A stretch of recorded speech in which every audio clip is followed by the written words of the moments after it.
this computer. Week from today, first midterm, right? And I think we did talk in, I hope it wasn't one of the labs. I think we spoke in this class. People had, well, what is the format going to be? And I'm kind of liking what I said. I haven't changed my mind on that.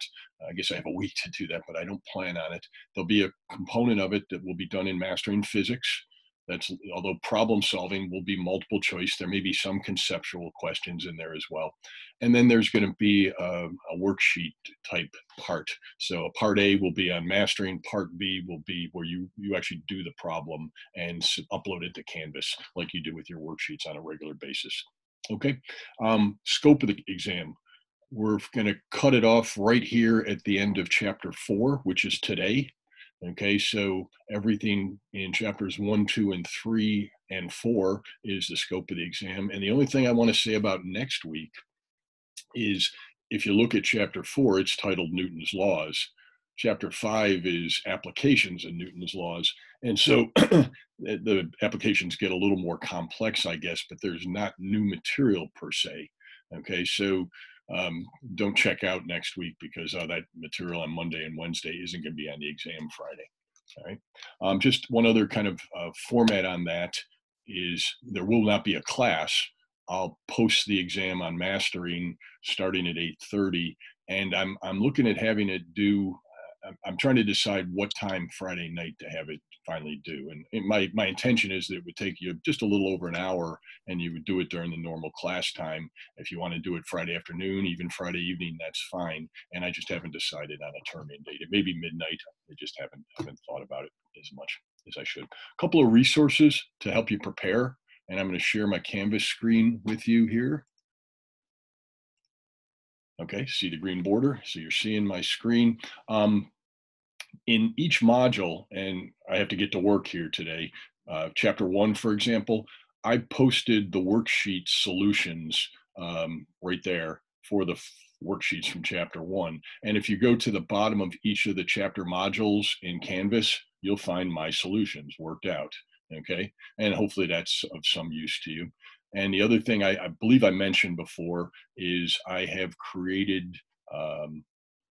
extra problem sets. Oh, look, 2 things right up at the top. I should reorder them right now. First of all, there is a homework from chapter 4. So one person's done already. It's a little shorter because it isn't as numerical.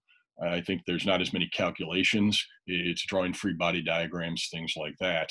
And then, of course, I've created 4 extra practice problem sets. Not worth any credit in your homework grade, but worth obviously the knowledge you gain in preparing for the exam. And you don't have to do every one of them. You might decide you're ready to go. You don't need to practice in any of these areas. You can skip and say, oh, I don't know how to do that problem. I should try that one and figure that one out. Or you can say, I'm going to do them all because I really feel like I need the extra work. And each one of you is a little individual on that, depending on what background in physics and mathematics you come into the course with will determine how much extra work you need to do to prepare. Okay, and I don't have, I've scanned them, they exist, I just haven't posted them yet, and so I'll be posting my worksheet solutions to chapters 2 and 3. I'm going to hold on 4. 4 I'll post sometime early next week. I'll post the solutions to my work, to the worksheets we've done from chapter 4. Remember, there's only 2 of them. There is no worksheet for today. I know that disappoints you. We're going to, I had a really long worksheet. I worked a couple of the problems on Wednesday, and we're going to finish that up today. There's no new material because we're talking about Newton's second law. All right. And so that's, I guess, the first administrative amount. Was there anything else was there anything else I need to tell you? Exam, that's the big thing. All right, well, let's get to work then. Newton's third law. I'm going to stop sharing this screen, go over to my PowerPoint, and I'll share that with you. And one of the things you probably have noticed about Newton's third law, I don't even think there's a section in the back of the chapter that has any numeric problems. And it is a conceptual law that helps us do other problems. But if you look what we're going to talk about on Monday and Wednesday next week, we're going to be talking about on Monday Newton's first law problems. We're going to call that equilibrium problems. And then we're going to call those equilibrium problems. And then on Wednesday, we're going to be talking about dynamic problems, Newton's second law problems. we're not going to have a section on Newton's third law. That's the topic for today. But you should have found that Newton's law talks about these action-reaction pairs. A couple of facts on them. These action-reaction pairs have to act on different objects. They never act on the same object. They're always in opposite directions, and they're always equal in magnitude, despite how improbable that might be. I think I talked about, and I don't remember if I deleted it or not. Anybody who's ever boxed or watched a boxing match, or even the Ultimate Fight Club folks, if somebody kicks or punches, that force can only be delivered to the other person if that other person pushes back. If you can, and this Muhammad Ali was great at this. If you ever look at some of the historical footage of him in his fights, he would snap his head back as the punch was coming in, not meeting it, and therefore he never felt the big force that his opponent was trying to land on him. People have an expression: you can't punch a sponge. The sponge doesn't push back against your fist, so you can't. There's no force there. Okay, and that's an odd concept. People expect bigger things, faster things will apply bigger forces, and the answer is the forces are mutual. You can't apply a force to the wall if the wall doesn't apply a force that's equal and opposite right back to you. It's the way it is. All right, so with that as a preamble, I've got a greater number of polling questions to do today. So let's open up the polls and get to the right one. All right, 431, and hopefully you're seeing. Don't go there. Don't go there. This is sort of a Newton's first law question. Go ahead and answer that. Hockey puck on the ice. Why does it eventually come to rest?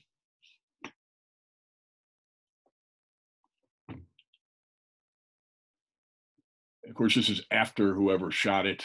It's left their stick. It's moving along.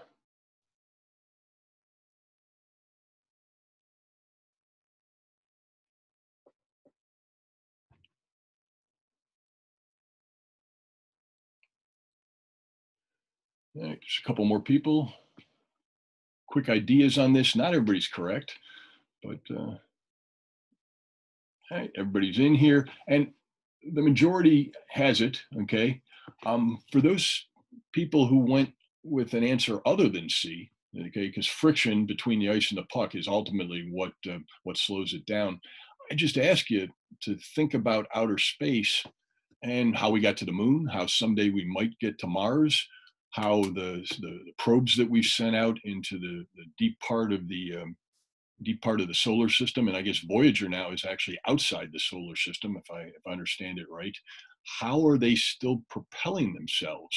We couldn't possibly have packed enough fuel in those things. I mean, heck, Voyager was launched somewhere, I think, in the 80s or early 90s. So how could they still be propelling themselves? And the answer is they're not. Okay, once they came up to a speed, Newton's first law says the natural state of motion is to continue at that speed unless they happen to get near a planet that puts another force on them, a force of gravity, or an asteroid or something that puts a force of gravity on them. That's the only reason any of those things would slow down. The natural state of an object is not rest. That was one of the 1600, 1700 fallacies of what was called natural philosophy in those days, physics. They thought things would naturally come to rest.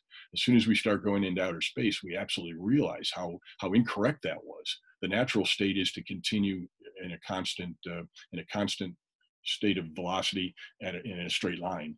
Turning, that's a whole other issue, which we've talked a little about when we talked about centripetal accelerations. Okay, so in any event, the only reason a puck comes to rest is because although it's small, it's part C, there is friction between an ice and a puck, and that's what brings it up. And so for those of you, I guess it's about a dozen people that didn't see that or don't realize that should change the way you think. Okay, if your misconception is that it is natural to come to rest, you got to get out of the 1700s, because we wouldn't have gotten to the moon, we wouldn't be thinking about heading back there or to Mars if that was the natural state. We couldn't possibly pack the fuel into a transport vehicle to get us there if we couldn't coast for a great amount of the time. Stop sharing that. We'll move on to the next one. Let's see. They're always at the bottom. There it is. Launch it, and we'll go to the next one here. We're talking about Newton's third law here. This is fairly bizarre. I admit it. Again, it changes the way you think of physics.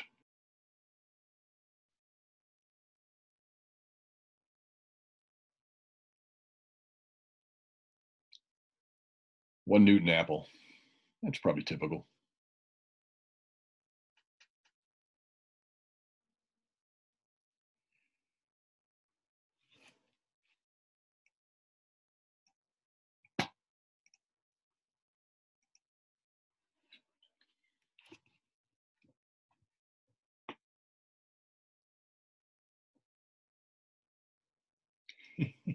We're just about split evenly. I'm going to end this, okay, and share results.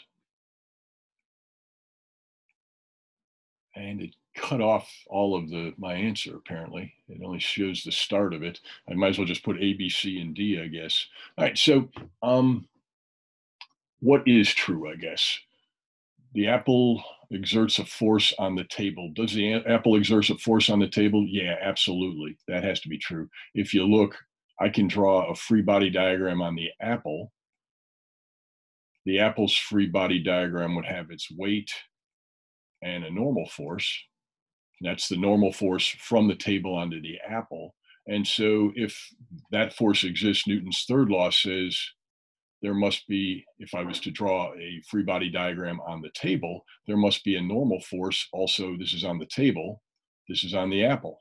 Okay, those two constitute an action reaction pair.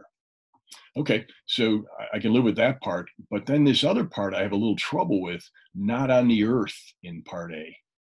All right, well, if there is an action reaction pair here, equal forces opposite, this is the normal force of the table on the apple. That's the top one right there. And there must be a Newton's third law reaction to it, the apple pushing on the table. My question for you is, well, what's the reaction force to the weight of the apple? Where's the weight come from? From the earth.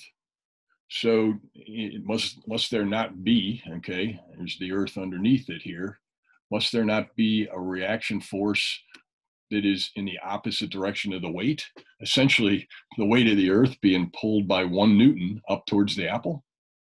And the answer is yeah, as odd as that seems. That's exactly right. Okay, so the apple pulls up on the earth with 1 Newton of force. Although only 9 of you went that direction, that seems to be correct because it is not true that the apple exerts no force on the earth. It's just an amazingly small force compared to the mass of the earth. Okay, the apple doesn't push on the earth. The apple actually pulls on the earth, and obviously none of the above. And here's what I would throw at you if you're still having trouble with what I'm saying. What if, like a magician, we knock that table out of the way? Okay, what would happen to the apple? No table now, just earth, apple. Earth and apple. Well, of course, the apple would now only have one force on it, the weight force. And if you didn't buy my argument before, where is the reaction force to the weight force? Okay, well, the reaction force is the earth being pulled up to the apple with a minuscule force compared to the size of the earth of 1 Newton. It just doesn't notice it. Now, is there ever a time where the earth does notice the gravitational effect of some other object, something much bigger than an apple? And the answer is yeah. Think about this. There's the earth. Let's look at a big object. Okay, let's look at a big object like, oh, how about the moon? Pretty big object, right? And so why does the moon go around the earth? Because there is a force, the weight of the moon, pulling it, and that allows it to go around in a circle. The moon must pull back on the earth. So there's a weight force of the earth relative to the moon, and we actually see that. That's the force which causes the water on the earth to move around and creates tides. Okay, you actually do see a bulging right here of the water on the Earth compared to the other side because of the force of the moon pulling back on the Earth. It's sizable enough that it affects the mass of the Earth, the liquid part anyway. Okay, probably affects some geology a little bit as well. That force is noticed maybe by plates on the Earth and causes a little bit of shifting. It's a noticeable force. Yeah, the apple's so small there is no force, but the moon, absolutely. Newton's third law. Okay, no problem comes out of this, but that conceptual idea is huge, and obviously something we have to consider here. Stop sharing that. We'll move on to the next one, and move to the next poll, which is down here.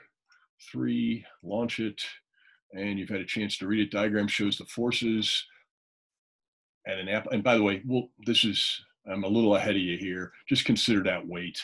On Wednesday of next week, we'll actually tell you how to calculate weight, and it's going to be m times g, go figure, but we haven't justified it. So just substitute letters mg for weight.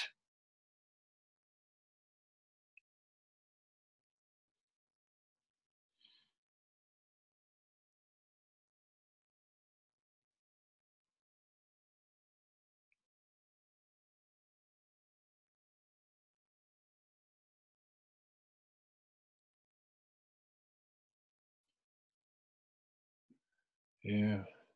And there is a reason for this. We're kind of baiting you a little bit with this question, but you have to remember something I said in my preamble section about Newton's third law.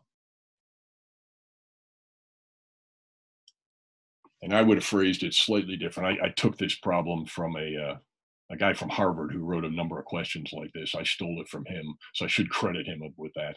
A guy named Eric Mazur, a professor at Harvard, published a book with some of these. And I would have said it differently. More of you might have gone that way if it had been stated differently. All right, that's why we're doing these. And you see the majority of people picked Newton's third law, and we baited you with the question. I'll be honest with you. One of the things I said about Newton's third law forces, okay, notice my example of the moon and the earth, moon, or make it the apple if you don't want. The two forces that comprise the action-reaction pair were operating on two different objects. The force of the moon being pulled by the earth, the force of the earth being pulled by the moon. In this case, notice both the normal force and the weight force are acting on the apple. And so because they're acting on the same object, B can't be the right answer, okay? These are not an action-reaction pair. The reaction pair to the normal force is the apples pushing with a normal force on the table. It's not the weight. Okay, now I wonder, why are these two equal? Because they are in this case. Why are they equal? Well, what's the acceleration of this apple sitting here? The answer is it's not accelerating at all. It's at rest. Its acceleration is 0. There is no change in its velocity. And if I'd have said because the sum of the forces are 0 and said Newton's first law, which in my mind is to some degree a special case of Newton's second law, right? Newton's first law is the special case when the acceleration is 0 and therefore the object moves at a constant velocity, or a special case of constant velocity, 0 velocity. Well, maybe more people would have gone with C, but C is the correct answer, okay? I will caution you, having done this slide, and if you look at Monday's pre-lecture video, there are students then who take this beyond what I've just said. In this particular example, the normal force is equal to the weight.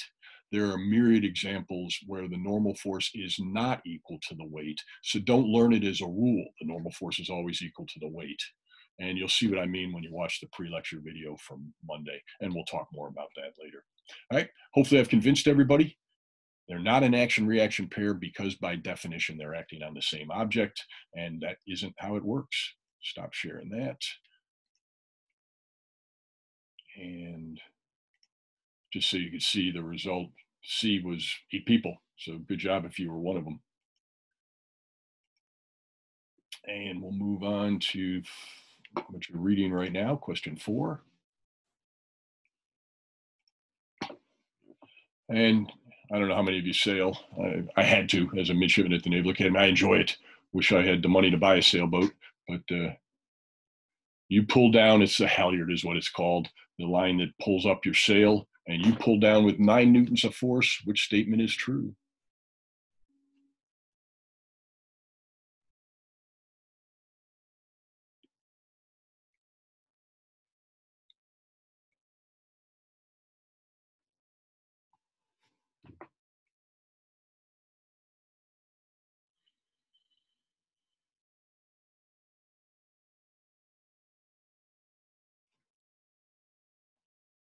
Two more people. One more. And everybody's in. And I guess I'll share it with you right away. The majority did get it right here. Okay. 20, good job. You've kind of gotten it right.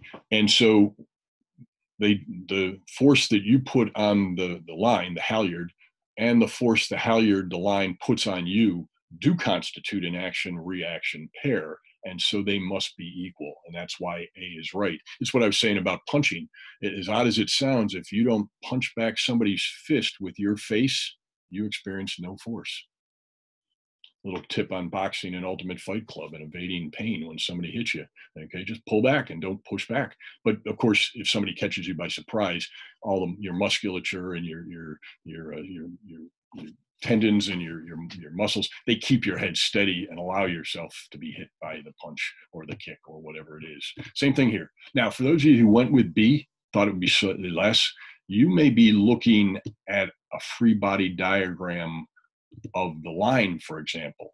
And so you're applying a tension, and if the sail is accelerating upwards, the two forces might not be equal. Okay, and that's what's causing the acceleration. If the halyard force, whatever's resisting it, the friction or whatever that's in the pulley is exactly 6 newtons, well, it'll go up at a constant speed.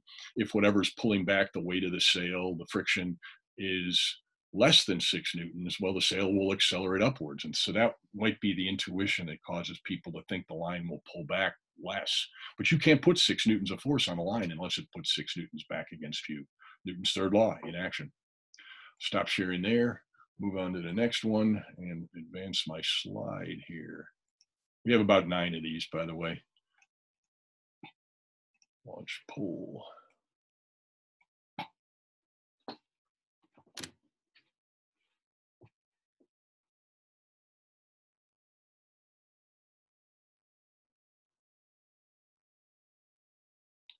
So this is a Newton's first law question, I think.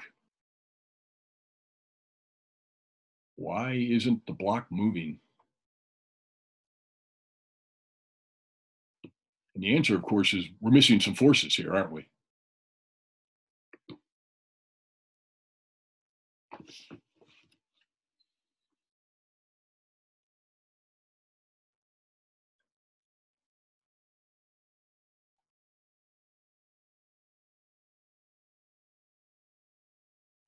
All right, 2 more, 1 more, and everybody's in. So I'll share the results with you.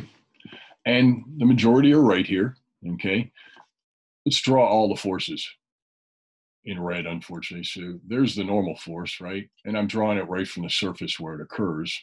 There's a weight force. Typically, we draw that right at the middle of the block. But those two forces are in the y direction. It has absolutely nothing to do with the force that's applied in the x direction. And so what must be the reason? Well, there must be some friction right here at that surface pushing to the right. And so if you look at the free body diagram, drawing all these forces from the center, which is the way we want to do it, normal force, weight force, and remember, we want, in a free body diagram, we want all our forces to pull. And so that's that applied force going to the left. And apparently I didn't draw friction big enough. If this thing isn't moving in the x direction, those two must sum to 0. Yeah, the weight or the normal force, they're in the y direction. They have absolutely nothing to do with the weight. Now, the ability of this block to move. Now, one of the things we will show you, not next week, but the week after the exam, there is a relationship between the normal force and the friction. Absolutely true, and we'll see that. But at this point right now, the reason that the block doesn't move is that static friction, and it's stationary, not kinetic like a sliding object. It's big enough to cause that force F not to move the block. So C is the right answer, and that's what most of you got. And we'll go on to 6 here.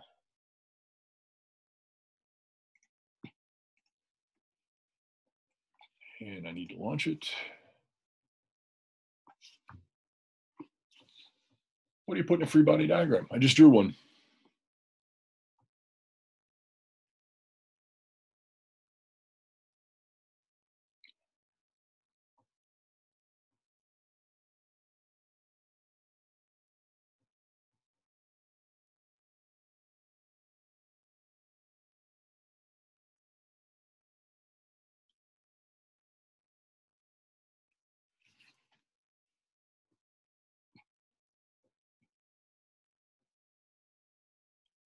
All right, I'm doing good here, so I don't need to say much.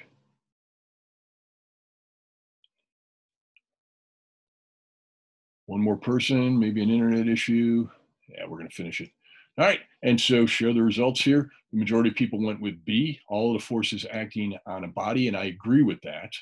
The reason you don't draw action-reaction pairs, I guess, that would take two free body diagrams, right? For example, the moon and the earth, okay? There's a force, there's a force, there's an action reaction pair. In order to, and this is earth down here, in order to in order to show all the action reaction pairs, I would have to draw a free body diagram for the moon, okay, and I would have to draw another free body diagram for the earth. So it would take two free body diagrams to show action reaction pairs. On a single free body diagram, all you can do is show the forces acting on that object. Hopefully that makes sense. And let's move on to the next one. And where are we? Right there.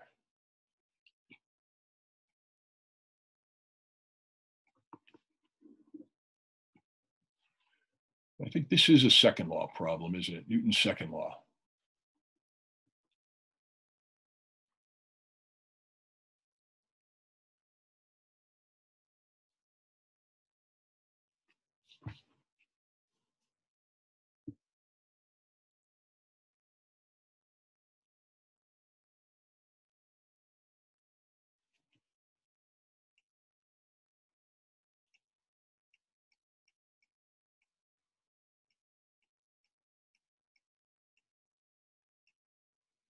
A couple more people. We need 8 more, 5, 4 more. 3 more folks.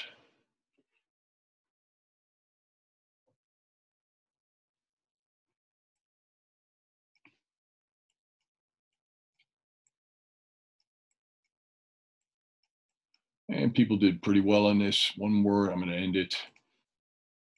And I think what you need here are 2 ideas you got to merge together, okay? Acceleration from Newton's second law.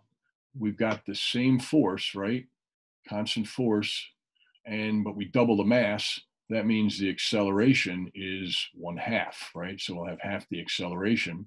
If we bring half the acceleration right here for the same amount of time, the final speed should be double. And I think we say the cart starts at rest, so that goes to 0. And so hopefully you can see the final velocity has to double as, I'm sorry, has to be half as big because of the doubling of the mass. And so B looks like the right answer to me.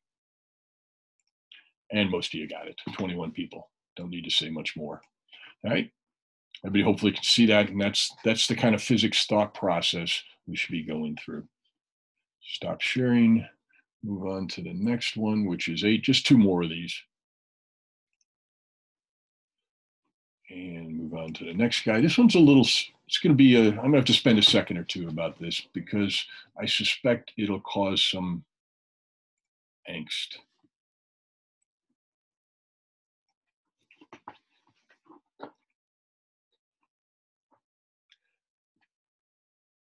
And remember, there's 2 objects. So you really need 2 free body diagrams, don't you?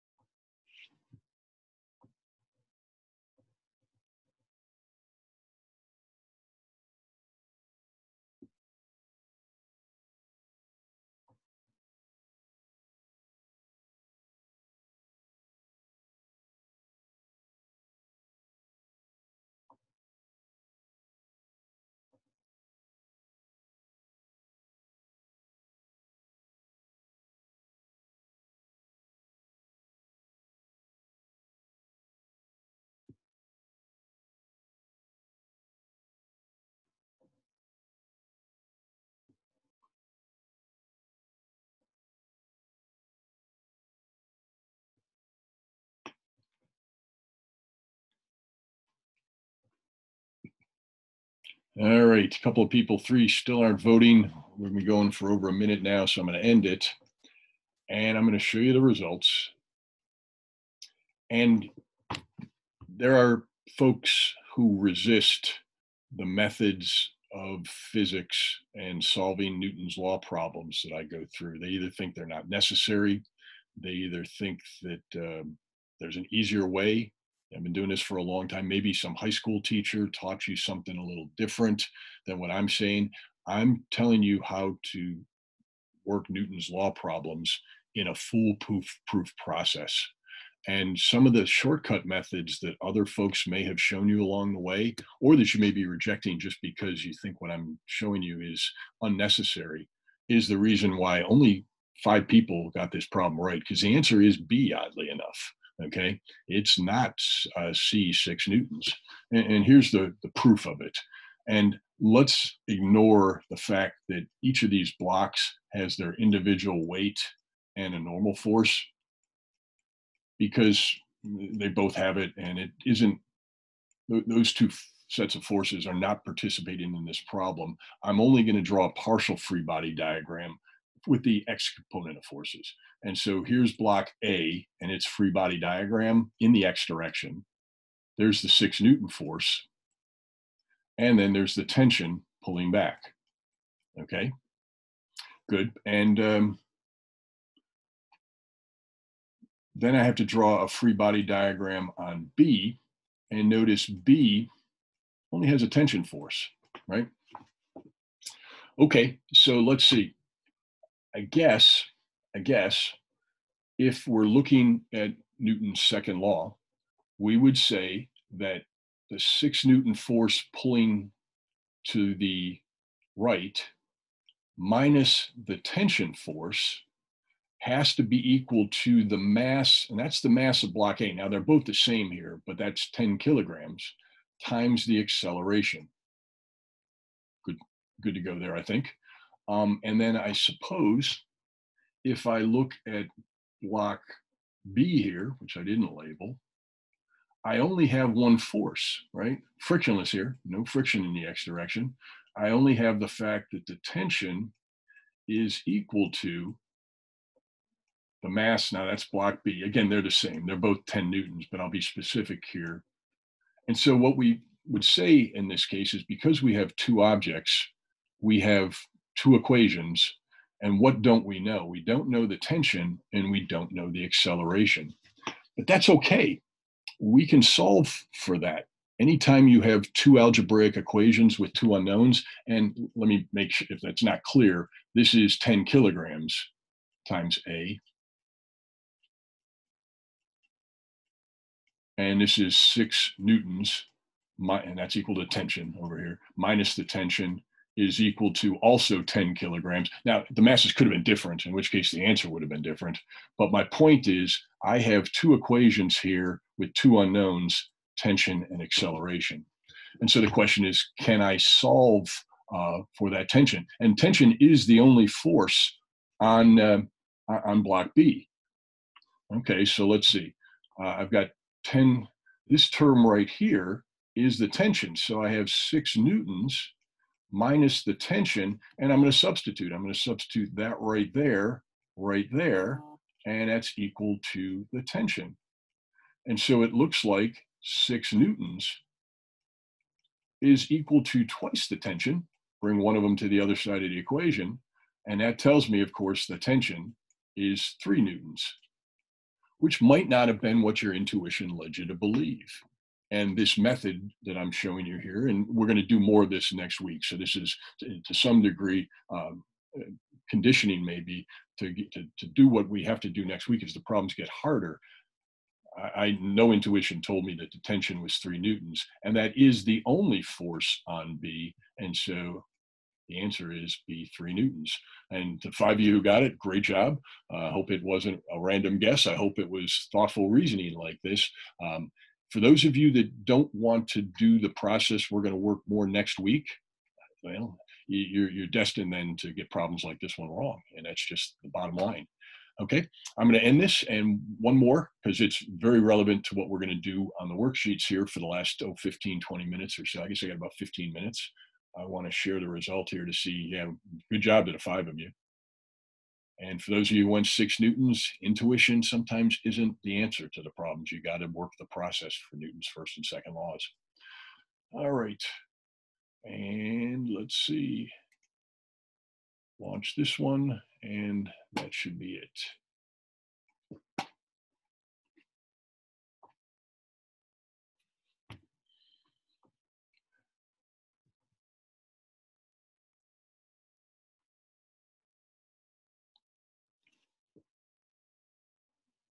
Key word here was accelerating upwards. Those are the key words.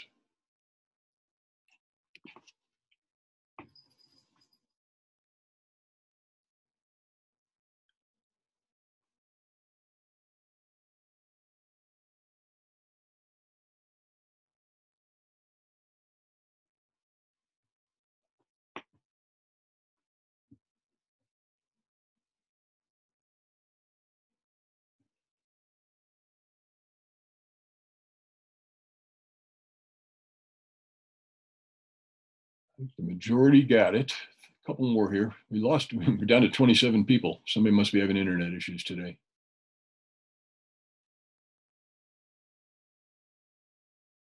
All right, and this is the value of these free body diagrams. Everybody's in. Somehow we share the results with you, and majority rules. But if you add up the two wrong answers there, you'll see that's a significant number of people. Free body diagram. There is the person standing in the elevator. Okay, and you don't draw the elevator. We're only focusing on the person here. So only the forces that are acting on the person. All right. Well, the normal force from the elevator, and if you want to see a picture, there's the elevator. There's our person. Okay. And so there's the normal force from the floor of the elevator. And then, of course, the person's on Earth, so they have a weight. And the key here is that the acceleration is upwards. And that means the normal force, maybe I should draw it even a little longer. If I'm going to have an upward acceleration, the sum of the forces, normal up minus weight down, has to be equal to the mass of the person times the acceleration. And in order for this to be non-zero, because it is accelerating upward, that means the normal force must be greater than the weight. Otherwise, it won't accelerate upwards. If they're exactly equal, it can only move at a constant velocity. So that's why larger than the weight, the normal force must be larger than the weight is the correct answer. All right, I'm looking at the clock here. I'm going to do a couple problems as opposed to breaking you up because it takes a minute to create the groups and then a minute to end them. So I'm just going to stop the polling. I'll put PowerPoint away and just don't save, go away. And I'm going to, instead of sharing, screen sharing stopped. I'm going to share my, my tablet with you because we are running out of time. And if this is new to you, that's okay. That's why there is a whole week next week. And after the midterm, a couple more days the following week, where we're doing Newton's laws and going through this. And my hope is that we changed what you believe to be true. Okay, that's and at the end of maybe not before the first midterm, but you should be able to do a full range of Newton's first, second law problems by not next week, but the week after. Even if right now it's a strange notion, so and things just don't make sense. That's our quest forward for the next week and a half. All right, so hopefully you're seeing my my tablet here with the problems that I worked last class continuing on. And you can see this was the baseball pitcher problem that we did on Wednesday. And so now I'm going to go and we're going to look at an elevators at rest and the combined weight of the elevator and the person, odd number, but 6,076 Newtons. I want to draw a free body diagram. So we'll do that. What color do I, oh, green, good. And so there is the 76 Newtons. And if you look upwards, okay, that must be the tension in the elevator cable right there, right? Which is what I'm trying to find. Now, what do we say about this? They're at rest. So the sum of the forces here, the tension upwards, and we'll be more formal moving forward next Monday and Tuesday. I'm sorry, Monday and Wednesday. We'll give you some notation to help you remember this. But the tension is going up. The weight, the 676 newtons, is down. And since this is at rest, we're doing a Newton's first law problem, and that sum must be equal to 0. And this is almost trivial, I agree, but that must mean that the tension is 6,076 newtons. Okay, hopefully that makes perfect sense to everybody. Any questions on that? I haven't checked chat to see how we're doing here. Chat's off. Nope, everybody seems happy, so we're good to go. All right, now let's focus now on the person rather than the elevator, because we can do that. Now we got that human being, that person there in the elevator, and we want to know, again, the elevator's at rest. The person weighs 637 newtons. Let's draw a free body diagram of the person and figure out what the normal force that the elevator, the floor of the elevator, is putting on the person. Okay, this time the weight is 637 newtons, and there's a normal force. And so again, normal force up minus 637 newtons. Since the elevator is at rest here, okay, Newton's first law applies, and those have to add up to 0. No net force in Newton's first law when things are at rest or moving at a constant velocity. And so that tells me that the normal force that the elevator places on the person is 637 newtons. Again, hopefully trivial, hopefully obvious, but the pattern that we went through, identifying all the forces acting on the person. Notice I didn't talk about the tension at all. It's still there holding the elevator in place, but I didn't mention it because the tension is not pulling on the person. And in the first problem, I only talked about the tension. I didn't talk about the normal force because the normal force isn't operating on the elevator. The normal force is from the elevator. And so you only work with the problems directly, the forces directly acting on the object of interest. Okay. And so that distinction we had about third law and action-reaction pairs being on separate objects, only focus on the object you're trying to determine the net force on so you can get the acceleration. And so then you can figure out what the ultimate motion is. All right, now we're going to make this a little bit more complicated. All right, and this is related to the last polling question problem we did. In this particular case, a person is now riding in an elevator, moving upward, and keywords here, the elevator speeding up. So while my previous free body diagrams, when the elevator was at rest, I didn't show an acceleration.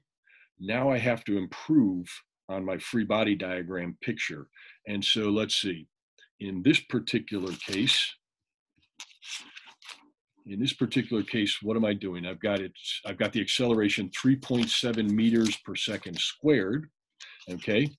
The combined weight of the elevator and the person is that 6,076 newtons. Combined mass of the elevator. Okay, we'll talk about that next week. Draw a free body diagram, and now we want to calculate the magnitude of the tension in the elevator's cable. Okay, so let's see, free body diagram on the elevator. Tension pulling up, and I should have it coming right out of my dot there. My pen isn't as accurate as I'd like it to be. Okay, let's see. Weight pulling down. Okay, weight and same number, that odd 76 newtons. Okay, and now, but we also have the fact that the elevator is speeding up. It's accelerating upwards. If I was to draw a motion diagram, it would look something like that until it reaches a constant speed. And so what happens to the tension? Well, now the tension minus the weight is no longer equal to 0 like it was when the elevator was at rest. It's now equal to the mass times the acceleration. Okay, and some people like to write weight right there and then write a second line, and that's fine, depending on how rigorous you want to be. But now this term over here on the right at the equal sign isn't 0. It's the mass of the person in the elevator, the thing that's moving, the thing that is represented by that free body diagram dot, 620 kilograms, okay?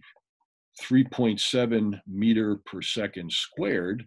And so that side of the equation, let's see, when I worked it out, I didn't put that in my calculator because I saw if I'm solving for tension, but it's somewhere around 2,500, right? Newtons. Just do it in your calculator if you want to see it. But that means that the tension is equal to 6076 newtons. I brought it to the other side of the equal sign, plus the 620 kilograms times the 3.7 meter per second squared. And I did put that in my calculator. And when I added those up, I got 8,370 newtons. I probably should round it to 2 digits since I only have acceleration to 2 digits. So I called it 8,400 newtons. Okay, compare that to the tension in the cable when the elevator was at rest, and it was exactly the weight of the person in the elevator and the elevator car itself, quite a bit more, right? And the difference is that term mass times acceleration.